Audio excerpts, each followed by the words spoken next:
Assalamualaikum warahmatullahi wabarakatuh.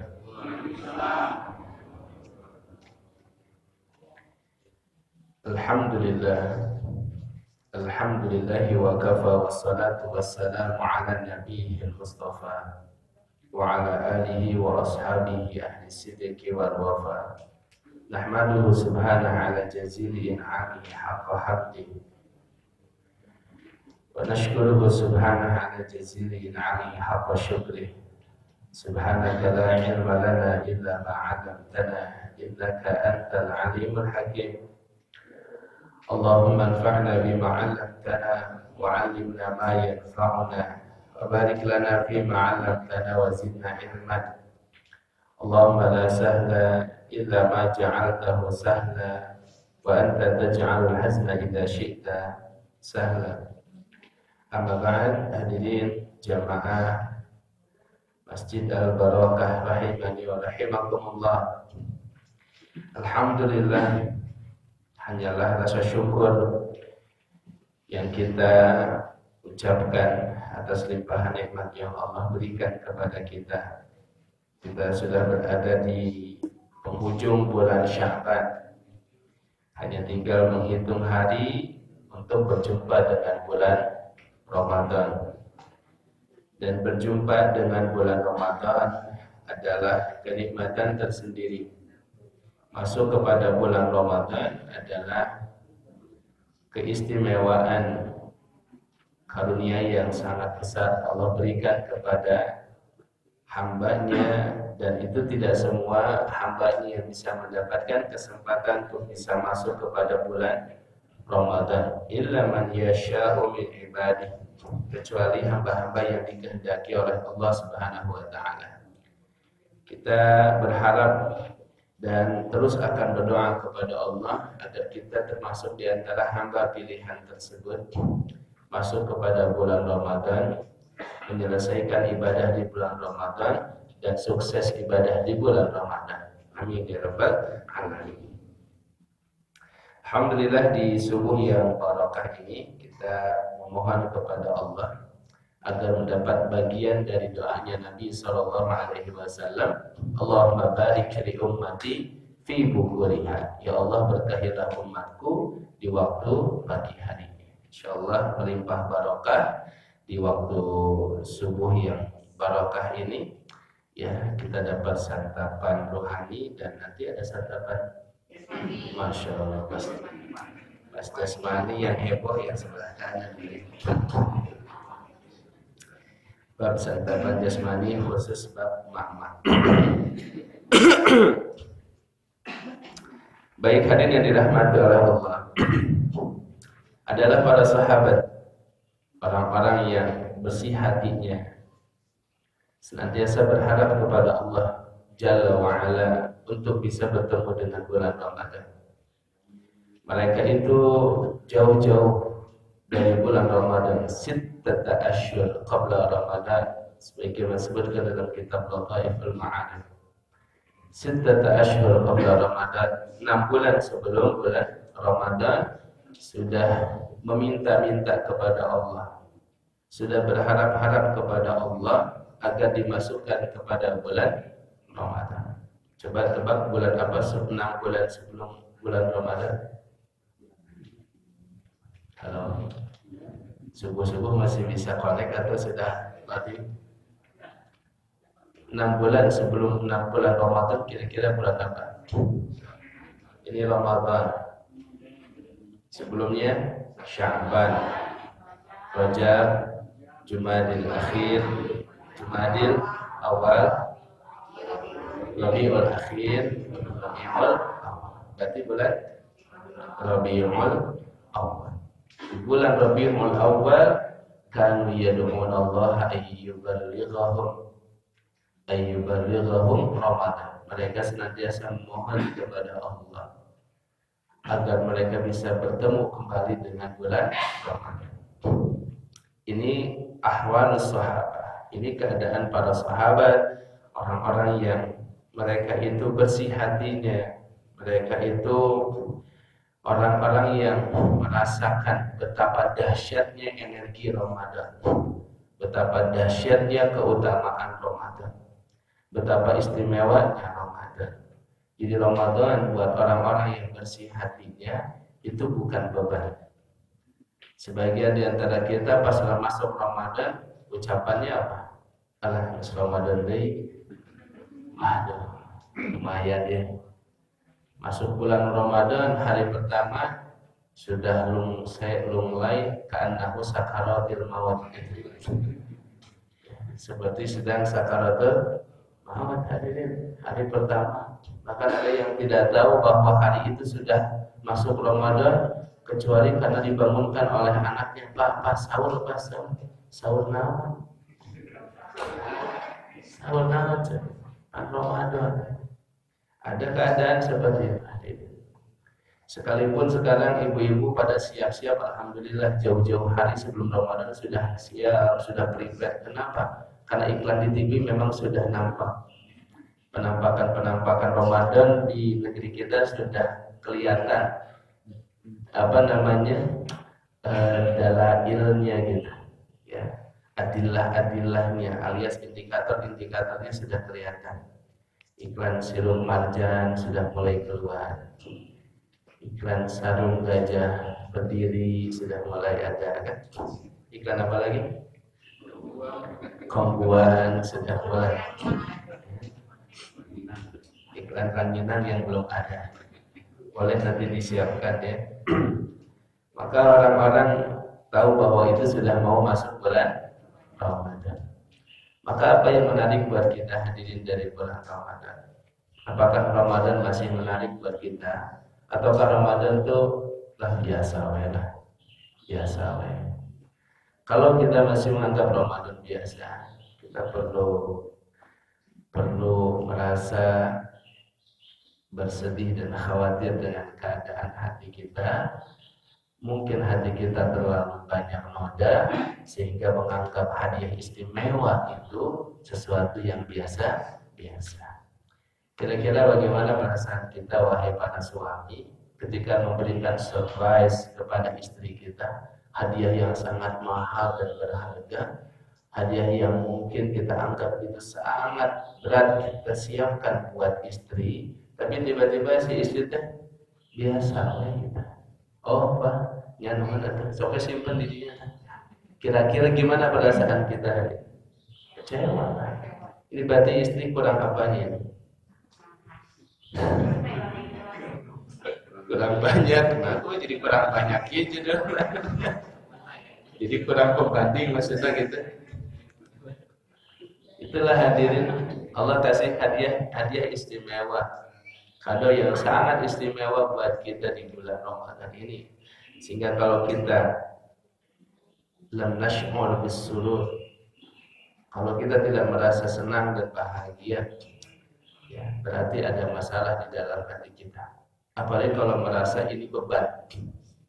Dan betapa beratnya dan betapa tersiksanya hidup dengan beban. Bagaimana tidak selama 30 hari lamanya orang dibebani untuk jangan makan, jangan minum, jangan berhubungan suami istri, jangan merokok. Atau kira-kira dari 4 hal itu yang paling berat yang mana Bapak-Bapak? Ya, jangan makan, jangan minum, jangan berhubungan, jangan merokok. Mana yang paling berat? Sadayana berat. Betapa tersiksanya orang yang kalau dia menjalani itu semua sebagai sebuah beban. Maka yang tadi betul, ngabuburit itu betul-betul ngabuburit. Ya, sepanjang hari di bulan Ramadan kerjaannya untuk healing, jalan-jalan, semua tempat dikunjungi. Ya. Atau main game sepanjang hari walaupun usianya sudah 50 tahun. Ikutan main PS dengan anaknya bahkan. Kenapa? Karena tidak kuat menjalani beban seharian penuh, dia harus saum hadirin. Maka begitulah keadaan orang-orang yang sampai saat ini sholat masih beban, saum masih beban, zakat masih beban, haji umrah masih beban, hidup yang penuh beban. Dia tidak menikmati, padahal itu adalah siraman hati, itu adalah nutrisi jiwa yang akan menumbuhkan dia menjadi sosok manusia yang sesungguhnya. Maka kalau ada model kita kehidupan seperti ini, termasuk bagaimana kita mendidik anak-anak kita, betapa pendidikan jiwa itu jauh lebih penting daripada pendidikan sekedar transfer ilmu, sekedar transfer knowledge. Bisa jadi dia sholat, bisa jadi dia saum, tapi karena apa dia sholat? Karena apa dia saum? Bisa jadi hanya karena tunjuk bapaknya, perintah bapaknya, perintah ibunya. Kalau enggak sholat, saya akan. Kalau tidak saum, bapak bakal. Sehingga dia sholat, dia saum, dia baca Quran, tapi bukan karena tumbuh karena jiwa, karena keterpaksaan. Kalau keterpaksaan, maka ini hanyalah kumpulan daripada beban demi sebuah beban. Yang nanti dia akan merasa bahagia kalau tidak melaksanakannya. Dia akan mencari celah untuk tidak salat, dia akan mencari celah untuk tidak saum, dia akan mencari celah untuk menghindari zakat ketika dia sudah besar. Kenapa? Karena dia merasa itu semua perkara-perkara yang merugikan dirinya. Maka betapa pentingnya kita kembali kepada konsep targhib dan tarhib. Ini ada tarhib, ada tarhib. Kalau tarhib pakai hak kecil itu artinya dari kata marhaban. Artinya apa? Apa marhaban, Mbak? Bahasa Inggrisnya welcome. Bahasa Indonesianya keset. Ya, karena tulisannya welcome. Ya, di keset itu welcome. Marhaban dari kata hak, huruf hak, tarhib. Artinya apa? Menyambut. Menyambut datangnya sesuatu dengan sukacita. Kalau ada tamu orang Arab datang, kalau dia bilang ahlan wa sahlan wa marhaban, wah itu udah kamu adalah tamu istimewa saya, kamu silakan lakukan apapun di rumah saya, kau adalah engkau bukan orang asing buat saya. Itu kalau sudah ada kata marhaban. Maka demikian juga ketika kita mengatakan tarhib Ramadan, kita ingin menyambut Ramadan dengan sambutan yang terbaik. Karena dia seperti tamu yang paling agung, yang paling istimewa, hadir hanya setahun sekali dalam kehidupan kita. Nah, nanti ada beda lagi dalam bahasa Arab disebut dengan tarhib, pakai hak besar. Ini hak kecil. Tarhib, nanti ada tarhib. Tarhib artinya salah satu jenis konsep pendidikan yang dijalankan dengan tarhib. Tarhib lebih bersifat motivasi, membangun jiwa, ya, menjelaskan tentang kabar gembira dari Allah. Ada juga tarhib. Tarhib itu dari sisi punishment yang membuat kita takut untuk melakukan sesuatu. Itu dijalankan secara seimbang antara tarhib dengan tarhib. Nah, maka hadirin yang dirahmati oleh Allah, betapa kemudian para sahabat itu berharap bisa masuk Ramadan jauh-jauh bulan sebelum Ramadan. Kenapa? Karena tumbuh kesadaran dari jiwanya. Padahal mereka orang-orang yang paling terjaga amalannya, jauh dari perbuatan dosa, tapi paling berharap bisa masuk kepada bulan Ramadan karena mengerti, paham tentang keutamaan yang ada dalam bulan Ramadan. Salah satu dalil yang menunjukkan betapa dahsyatnya Ramadan hadir. Nanti kita akan banyak juga rincian di sini. Sebagaimana disebutkan dalam riwayat tentang kisah mimpinya Talha bin Ubaidillah. Talha bin Ubaidillah ini mimpi tentang dua orang Yaman yang datang ke Madinah. Jadi sebelum mimpinya itu ada dua orang dari Yaman datang ke Madinah masuk Islam. Lalu kedua orang ini setelah masuk Islam ibadah bersama, salat bersama, selalu bersama-sama. Sampai suatu ketika ada jihad. Ikutlah keduanya dalam jihad. Berperang, yang satunya kutil, terbunuh di situ, meninggal dalam matinya dalam keadaan apa? Syahid fi sabilillah. Dan ini adalah sebuah keistimewaan tersendiri, orang bisa mati syahid. Yang satunya lagi tidak, masih hidup sampai setahun berikutnya. Ketika setelah yang kedua meninggal dunia, barulah Talha bin Ubaidillah diberikan mimpi oleh Allah Subhanahu wa taala. Dalam mimpinya itu, apa yang dilihat oleh Talha? Talha melihat masuk ke dalam sebuah tempat yang tidak lain tidak bukan menurut Talha ini tempat terbaik yang belum pernah terbayangkan sebelumnya. Boro-boro dilihat, dibayangkan pun belum pernah. Maka yakin bahwa yang dilihat ini adalah surga. Maka kemudian orang satu persatu disebutkan namanya dan masuk ke dalam surga itu. Kemudian barulah terdengar nama yang pertama kali disebut dari dua orang temannya itu yang disebut untuk segera masuk surga. Ternyata bukan orang yang pertama kali meninggal dunia dalam keadaan mati syahid, tapi yang disebut pertama kali adalah orang yang kedua yang meninggal 1 tahun berikutnya. Kaget dan heran, kenapa dia yang pertama kali disebut, padahal orang yang pertama itu kelihatannya lebih bagus ibadahnya dan bahkan matinya pun dalam keadaan mati syahid. Tetapi kenapa yang dipanggil yang pertama kali adalah orang yang kedua yang matinya dalam keadaan biasa, tidak dalam keadaan mati syahid. Dan ternyata tempatnya pun dia jauh lebih tinggi daripada orang yang pertama. Maka kemudian ketika Thalhah bin Ubaidillah bangun, dia segera langsung laporan kepada Rasul sallallahu alaihi wasallam. Dan Rasul sallallahu alaihi wasallam biasa mentakwilkan mimpi.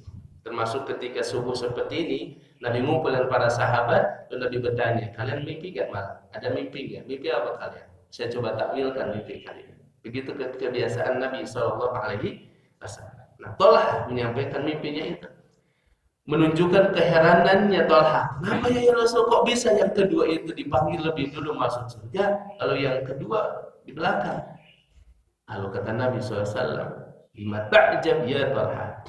Kenapa engkau heran wahai Thalhah? Kenapa engkau heran wahai Thalhah? Ya karena orang yang pertama ini kan meninggal dulu dalam keadaan mati syahid, yang kedua biasa saja. Maka kata Rasul, ya Thalhah, bukankah dia lewat 1 tahun di bulan Ramadan, atau lewat 1 tahun, dan dia melewati 1 bulan Ramadan, dan di bulan itu dia salat, di bulan itu dia saum, di bulan itu dia dapatkan pahala yang demi Allah. Seandainya ditimbang amalan dia dengan amalan orang yang pertama, tempat dia dengan tempat orang yang pertama, kama bainas samai wal ardh, itu seperti bandingan antara di langit dan di bumi. Betapa dahsyatnya orang yang bisa masuk kepada bulan Ramadan. Maka bagaimana orang tidak berlomba-lomba berharap agar ayyuballighum Ramadan, agar bisa dimasukkan kepada bulan Ramadan. Karena ini adalah masanya bagi orang-orang yang kurang amal seperti saya dan Bapak Ibu untuk berfastabiqul khairat, menumpuk pundi-pundi kebaikan dan amal saleh. Agar kita dan saya dan Bapak Ibu yang banyak dosa ini bisa masuk kepada proses pembersihan yang begitu cepat di bulan Ramadan. Agar kita bisa masuk ke dalam daftar al-'utaqa'u minan nar, orang-orang yang dibebaskan dari siksa api neraka, yang itu pendaftarannya setiap malam kata Nabi sallallahu alaihi wasallam. Maka kebayang kenapa para sahabat betapa berharap mereka ingin masuk kepada bulan Ramadan. Maka Ramadan menyajikan segudang keistimewaan, keagungan yang kita tidak boleh gagal lagi ketika sebelumnya bertarget pokoknya Ramadan nu ayeuna mah. Dan niatnya begitu kan, khotam Al-Quran 3 kali, wah gaya kan gagal. Terus nanti taraweh sampai tamat, sampai beres witir imam gak akan keluar. Iktikaf 10 malam, 10 hari 10 malam. Oh, sebelum Ramadan masuk. Pas Ramadan masuk, ya hari pertama belum mulai baca Quran. Ya, hari kedua kira insyaallah minggu payun. Ya. Hari minggu kedua gitu ya. Insyaallah kurang rapelkeun lepas iktikaf. Terus sampai akhirnya 10 hari terakhir baru surat Al-Baqarah. Itu pun baru juz pertama. Itu pun baru halaman, tahu kan sih ini kan.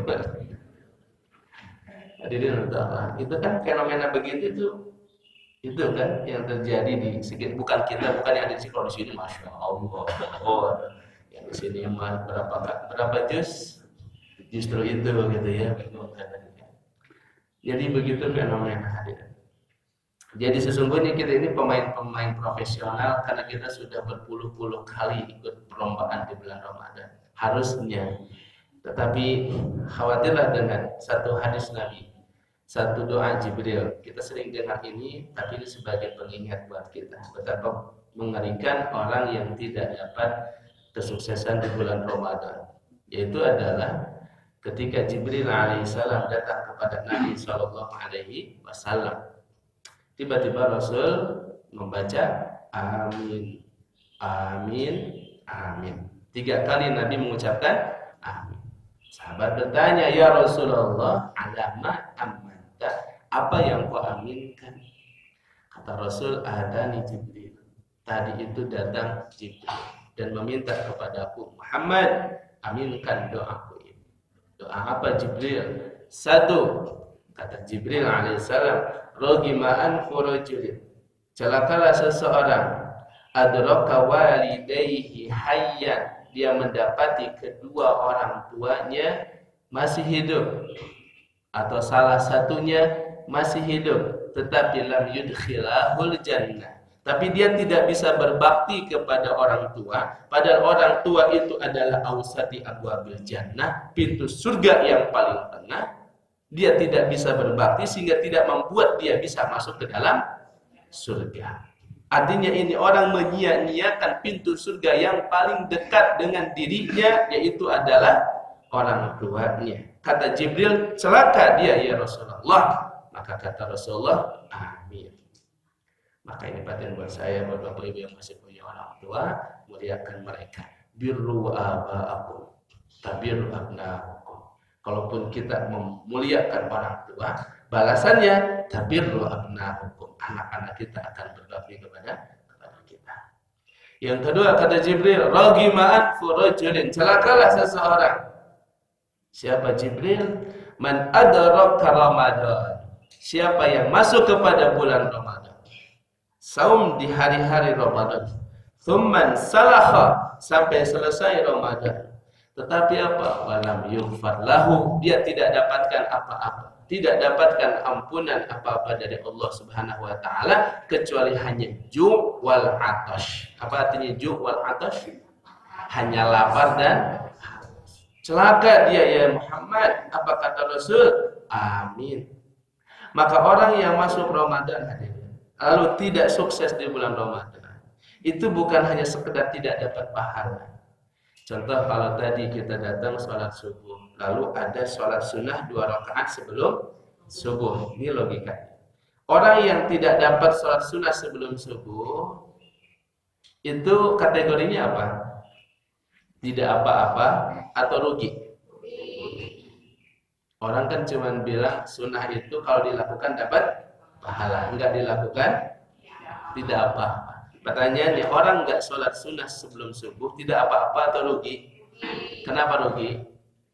Karena keutamaan 2 rakaat sebelum subuh, apa kata Nabi? Khairun minad dunya wa ma fiha, lebih baik daripada dunia dan seisinya. Berapa triliun? Berapa ribu triliun? Berapa apa lagi kira-kira? Lebih dari triliun apa? Biliar, gitu ya. Berapa harta?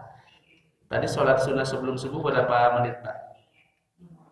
Berapa menit tadi sholat sunnah sebelum subuh, berapa menit tadi? Oh, 5 menit. Aslina ya. Kalau kelamaan itu menyelisih sunnah.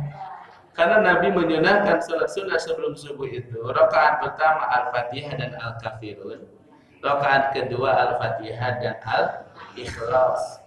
Kulhu ya Pak, Al-Ikhlas di sini aman, Al-Ikhlas kulhu.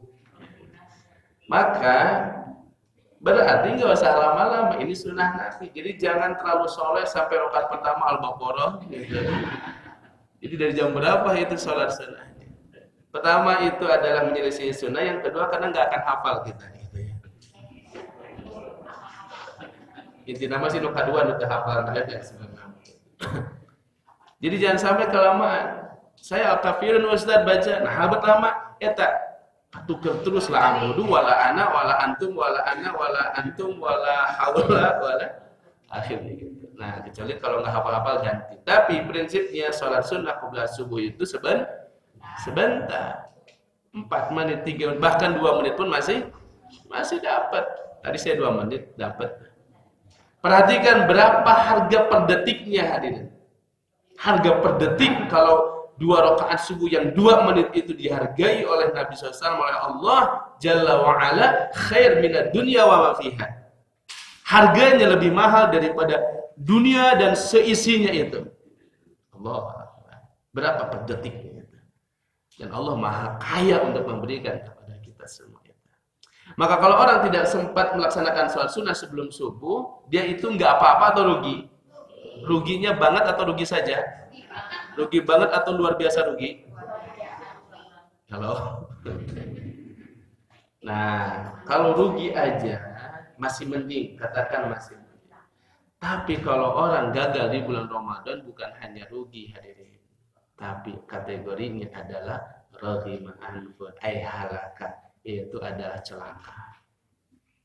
Kalau orang celaka berarti ini bukan sekedar rugi, celaka dia. Dan naudzubillah kata para ulama, hati-hati dengan diri kita, khawatir kita ini mengulang setiap tahun dari kecelakaan kepada kecelakaan. Kecelakaan dari doa Jibril yang diaminkan oleh Rasul karena kita menganggap sepele Ramadan. Karena kita belum hidup hatinya untuk menghidupkan Ramadan. Maka disinilah kita penting untuk menyiapkan bekal sebelum Ramadan. Prepare betul. Tumbuhkan hati, hidupkan hati dulu, hidupkan jiwa kita agar Ramadan, sebentar lagi Ramadan. Dan ketika datang Ramadan bisurul wal farah, bahagia, senang. Kenapa? Tahu bahwa yang datang ini adalah tamu istimewa. Tidak biasa-biasa. Nah, disinilah pentingnya kajian tarhib Ramadan. Ya, minimal kita menyiapkan bekal menyambut Ramadan. Terus yang kedua, ya, agar kita tahu lagi karena banyak yang setiap tahun ya suka lupa terus tentang fikih Ramadan. Masih aja pertanyaannya nggak jauh dari Ustadz, kata ibu-ibu, boleh nggak nyicip masakan? Ya kan gitu. Oh ibu-ibu, bapak-bapak, dan masak sah? Oh bapak-bapak masak. Ya Allah. Ada ibu-ibu ngapain? Healing. Inilah tanda-tanda akhir bulan. Belum sampai akhir zaman, masih akhir bulan. Jadi lu dipaksa bapak. Boleh bu nyicip, tapi asal jangan di itu kayak bakal ayah lu nanya tentang gitu. Bahkan kajian ya di pertengahan Ramadan, lu nanya eta kan cek saya ada sebelum aku mah ada itu selama 10 hari yang lalu gitu. Nah, ada yang nanya lagi kalau korek kuping boleh tidak Ustaz? Boleh, asal jangan dicobain.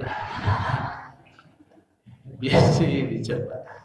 Nah, hadirin Allah, maka itu pada kayak begitu.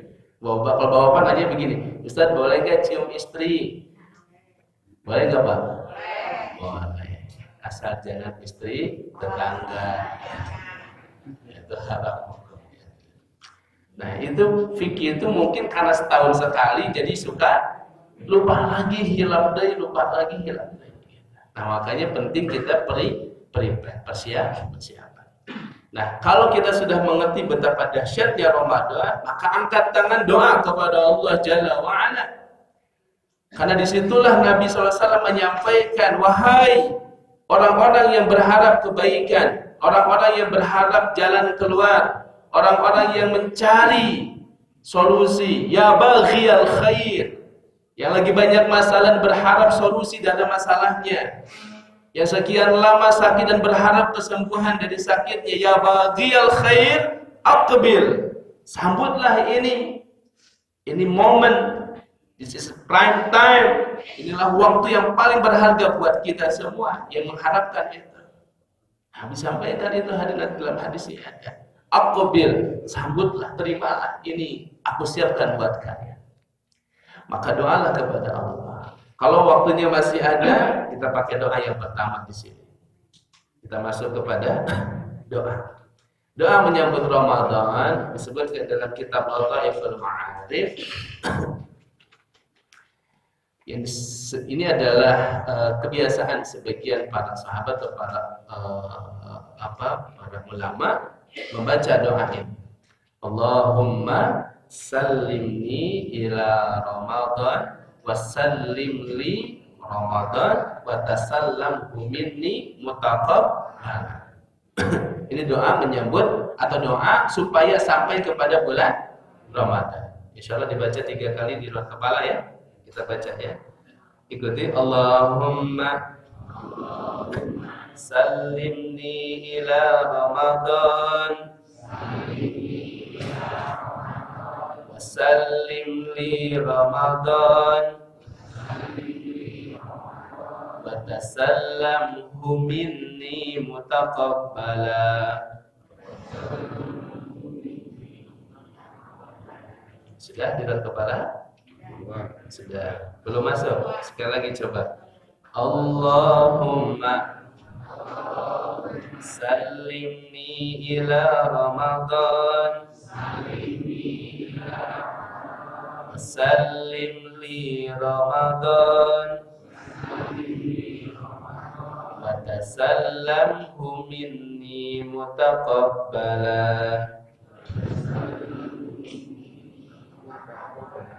Insyaallah sudah. Ini ngangguk apa? Allahumma sallimni Ramadan. Ya Allah, sampaikan aku hingga ke bulan Ramadan. Wa sallim li Ramadan, dan hantarkan Ramadan kepada aku. Wa tasallamhu minni mutaqabbala, dan terimalah amal-amalku nanti di bulan Ramadan. Nah, ini kita jawabkan, Bu. Kan orang gini, anak kalau minta terus merengek-rengek, akhirnya dikasih nggak sama bapaknya? Dikasih, walaupun kadang bapak nama sambil kesal gitu, karena minta oleh misalnya. Tapi Allah nggak ada kesalnya, malah itu yang disenangi oleh Allah bila doa itu ilhah. Ilhah itu apa? Diulang-ulang terus kita minta kepada Allah. Nah, kita baca doa ini. Kita baca doa ini dengan penuh harapan. Ya Allah, salimna Ramadan, sampaikan kami kepada bulan Ramadan. Wasallim lana Ramadan, dan sampaikan Ramadan kepada kami. Ya Allah, tunjukkan dengan hati yang betul-betul berharap. Dan kunci doa adalah apa kata Nabi? Ud'ullaha wa antum muqinuna bil ijabah. Penuh keyakinan, penuh kemantapan hati bahwa kita akan disampaikan kepada bulan Ramadan. Itu ketika kita berdoa. Kemudian ketika sampai akhirnya kita di bulan Ramadan, maka kita baca doa yang kedua. Mulai Ramadan itu kapan Bapak Ibu? Enggak, maksudnya dimulai hitungan hari. Ramadan itu kapan? Subuh atau zuhur atau asar? Kalau harinya hari apa tadi? Nah, tapi insya Allah kayaknya tidak ada perubahan dan tidak ada perbedaan di antara ormas sekarang. Itu Muhammadiyah, NU, PSIS, insya Allah semuanya sama, menetapkan bahwa Ramadan jatuh tanggal 1. Ya, betul tidak? Dimulai tanggal 1 Ramadan, betul? Tidak ada perbedaan? Nah, berarti tidak usah ramai ya.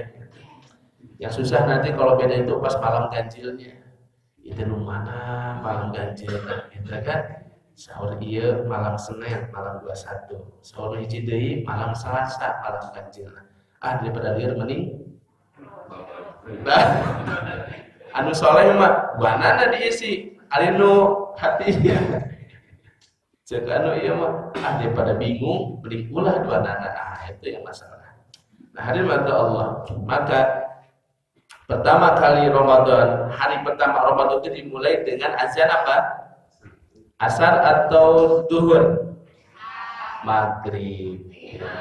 Mulainya adalah sejak maghrib. Adzan maghrib teng, maka disitulah mulai Ramadan. Dan kita sambut dengan Allahu Akbar. Allahumma ahillahu alaina bil amni wal iman wassalamati wal islam wat taufiqi lima tuhibbu wa tarda rabbuna wa rabbuka Allah. Ini doanya nih.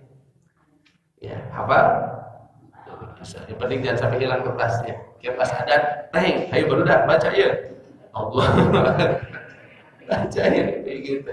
Pas pertama, kenapa? Karena ini sebuah harapan agar masuk Ramadan tidak dalam keadaan banyak pikiran, tidak tenang hati, atau dalam keadaan sakit, sehingga ketika masuk Ramadan itu masih pusing, masih riuh, masih aduh ada ini, ada itu segala macam. Akhirnya enggak lagi bisa khusyuk di dalam ibadah di bulan Ramadan. Nah ini kuncinya.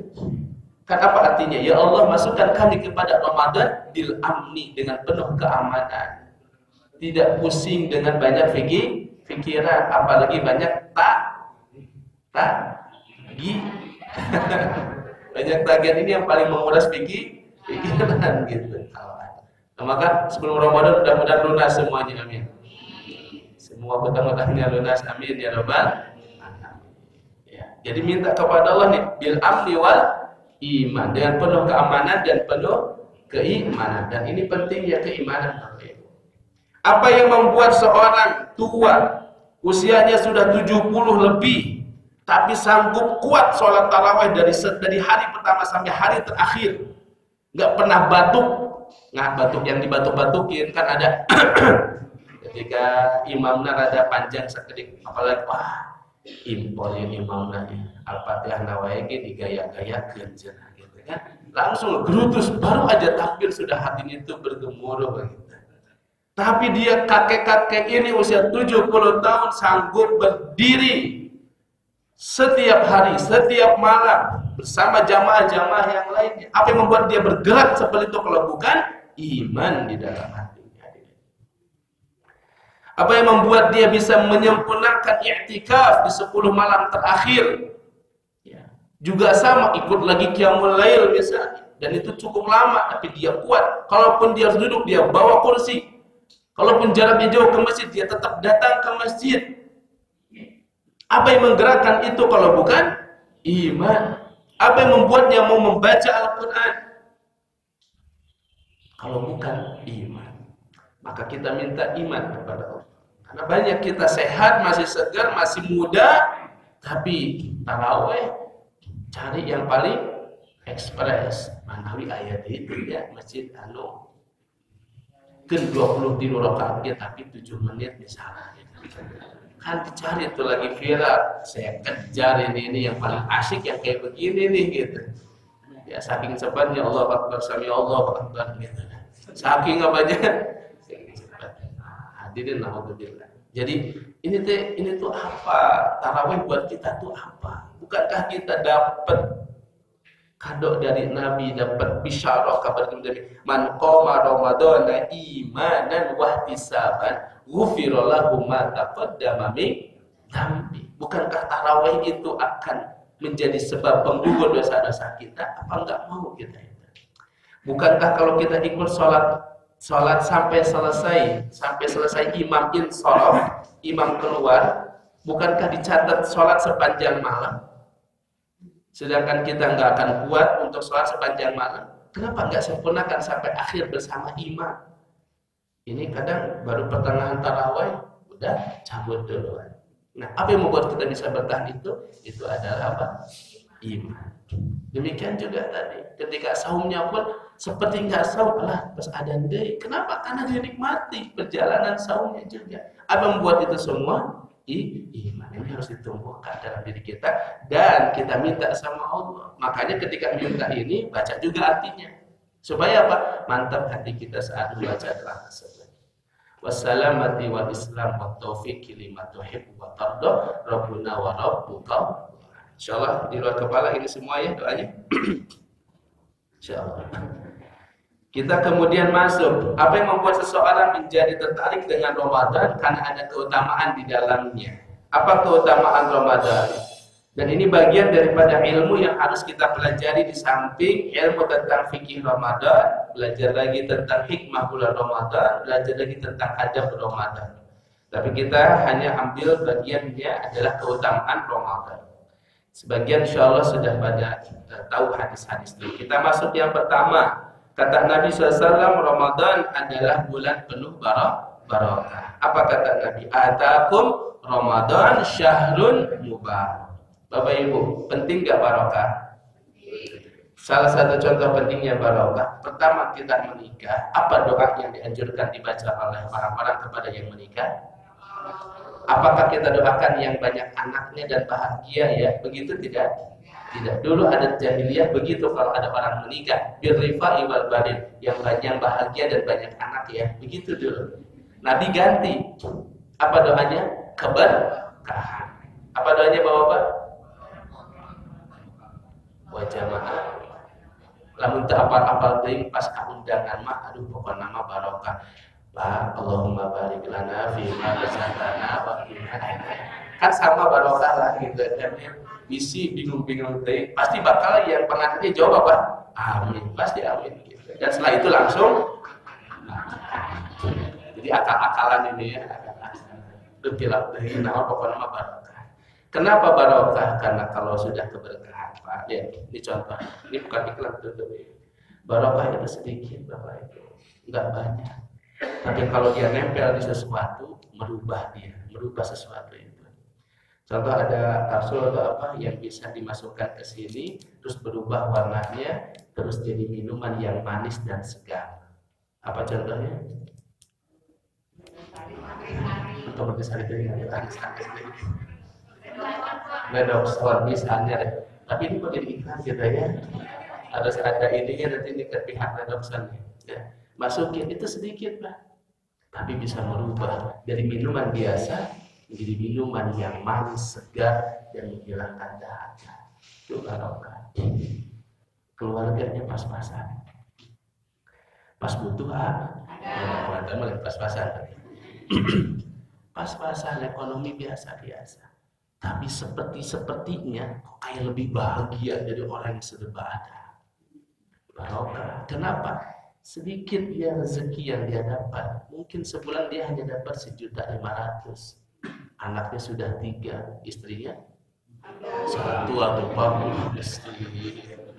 Gaji 1,5 gitu. Hari istri terus kumaha bagian. Ya. Maka kok bisa dia cukup?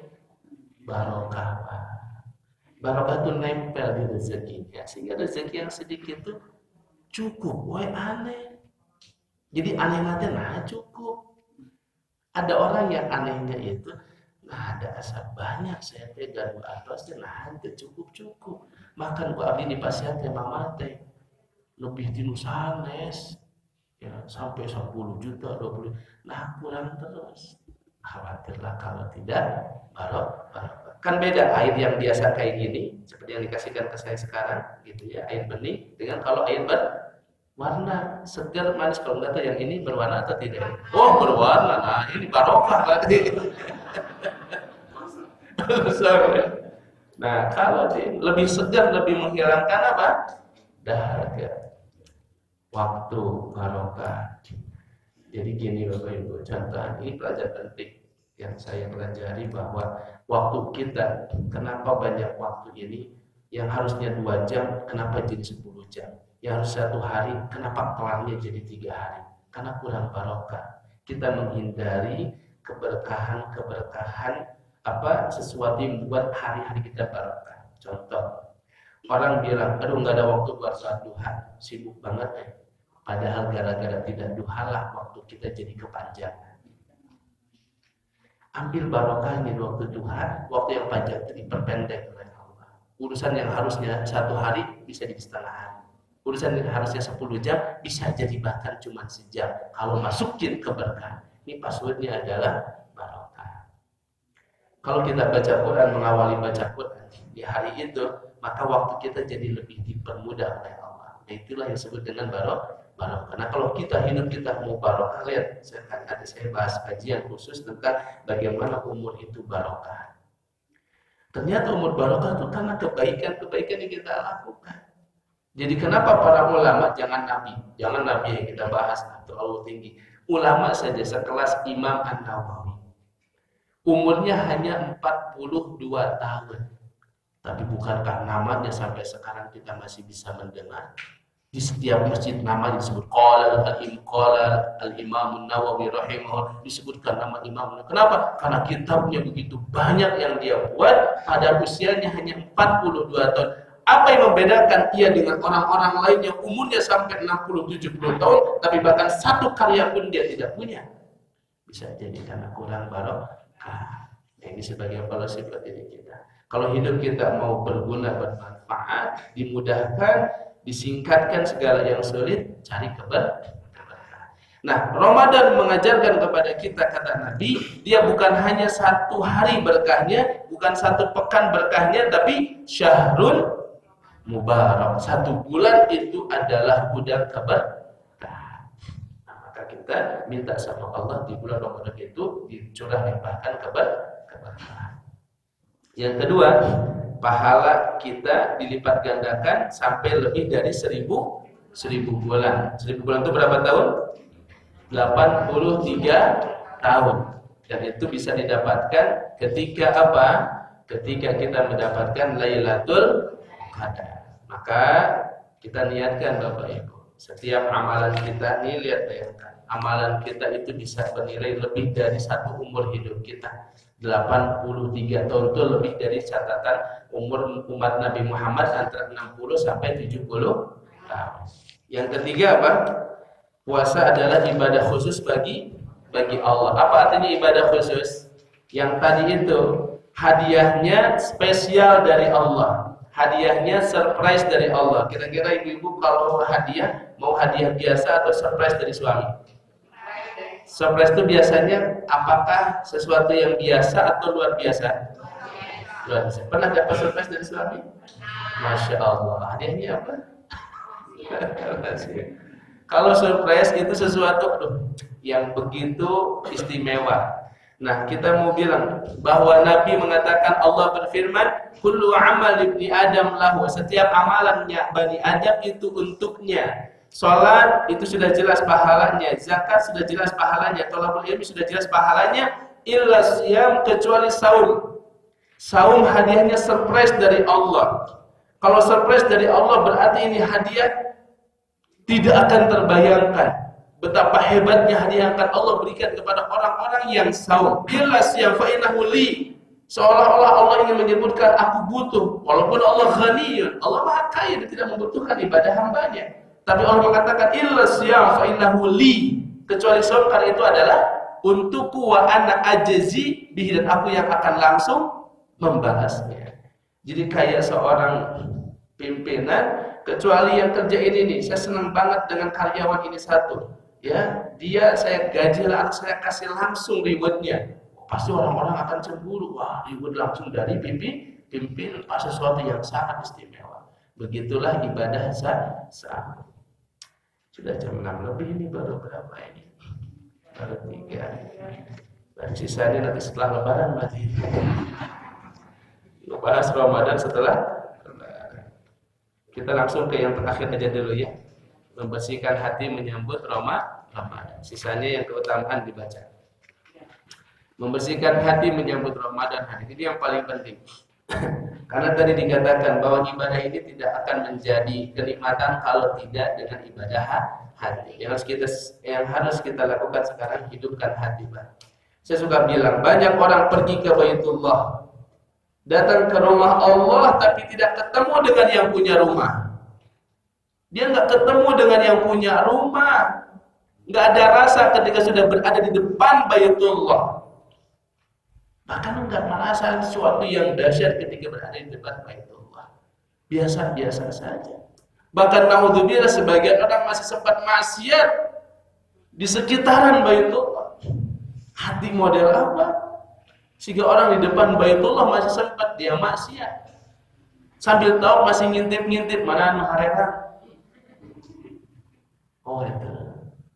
Depan Baitullah hadirin.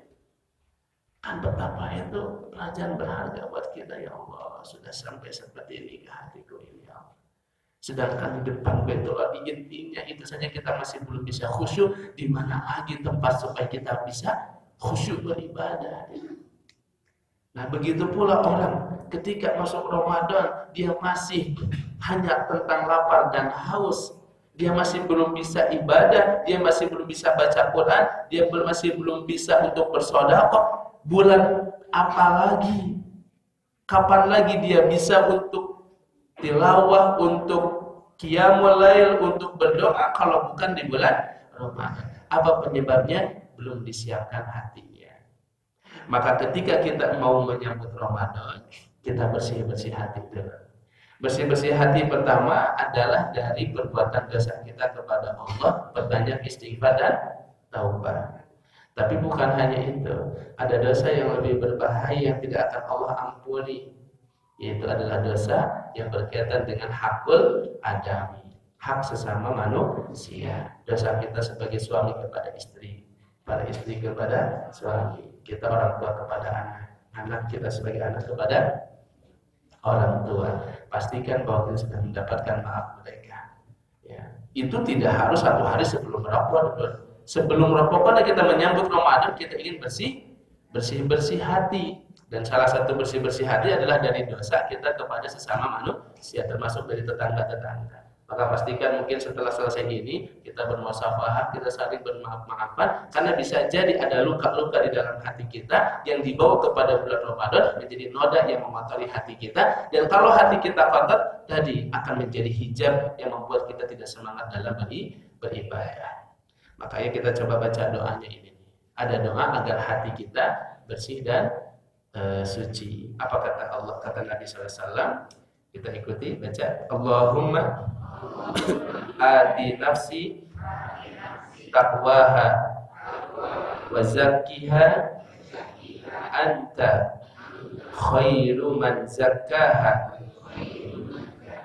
anta waliyuha wa maulaha. Allahumma inni a'udzubika min ilmin la yanfa' wa min qalbin la yakhsha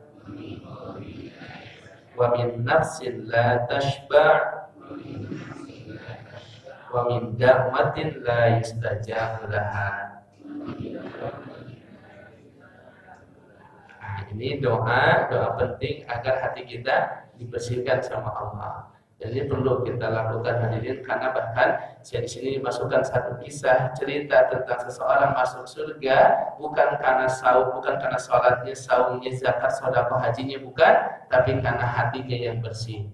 Ketika itu dia masuk ke masjid, lalu kata Nabi, yatlaq fikum rajulun min ahli jannah, akan datang seorang penghuni surga. Dia sambil bawa sendal, sambil jenggotnya yang basah. Nabi sebutkan orang itu 3 kali bahwa dia akan masuk surga, dia akan masuk surga, dia akan masuk surga. Salah satu sahabat namanya Abdullah bin Amr bin As penasaran, dia datang ke rumahnya, ikut menginap di rumahnya 3 hari. Dicek apa amalan orang ini sampai dia dijamin masuk surga oleh Nabi. Sampai 3 hari enggak dapat amalan istimewa. Tidak dia tahajud sepanjang malam, tidak dia baca Quran sepanjang hari, tidak juga dia melakukan amalan yang hebat lainnya. Lalu ketika dia mau pulang, lalu dia berkata, wahai Tuhan, sesungguhnya aku datang ke tempatmu bukan hanya sekedar bertamu, tapi aku ingin mencari tahu apa sebab engkau dijamin masuk surga oleh Nabi sampai 3 kali. Tapi kayaknya aku enggak mendapatkan rahasia itu. Maka orang itu berkata, mungkin yang kau lihat itu adalah diriku itu, aku tidak menutupi apapun daripadamu, tapi mungkin ada satu hal yang kau tidak tahu. Apa itu?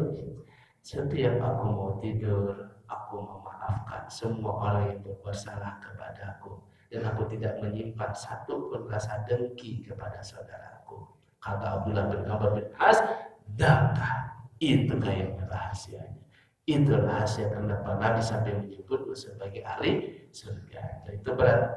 Ya, ketika mau tidur, maafkan semua orang yang berbuat salah dan hilangkan rasa dengki dalam hati kepada orang-orang yang mungkin jadi sebab kita dengki kepadanya. Nah, kita coba amalkan itu.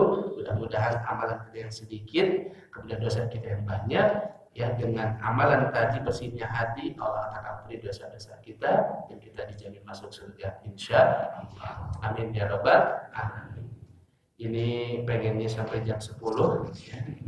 Tapi karena waktu dibatasi, semoga yang sedikit ini bermanfaat buat kita semuanya. Silahkan dibaca-baca, disiapkan agar Ramadan kita sukses insya Allah. Terima kasih. Barakallahu fikum wa qulu qouli hadza astaghfirullah li wa lakum. Wassalamualaikum warahmatullahi wabarakatuh.